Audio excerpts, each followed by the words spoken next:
Zdaj pa malo nazaj v sedanjost. Imaš en zelo aktualen projekt, ga pripravljaš ali moče že celo na radijskih valovih, nov singl?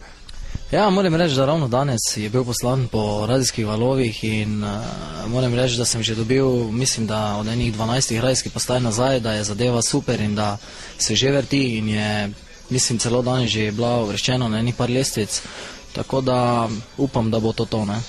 Naslov pesmi? Ljubljena. Gre pa zakaj?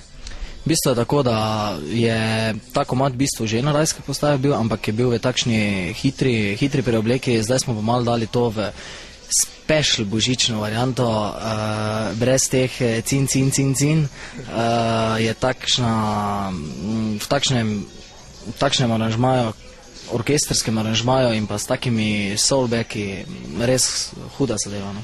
Torej brez kragulčkov in angelskega petja, očitno. Kaj pa razmišljaš o albumu? Ja, razmišljam. Nekje naslednjo leto, mogoče v takšnem času, bomo izdali album. Jaz mislim, da prvi album definitivno more biti, čeprav vsi vemo, kako v Sloveniji s temi albumi je.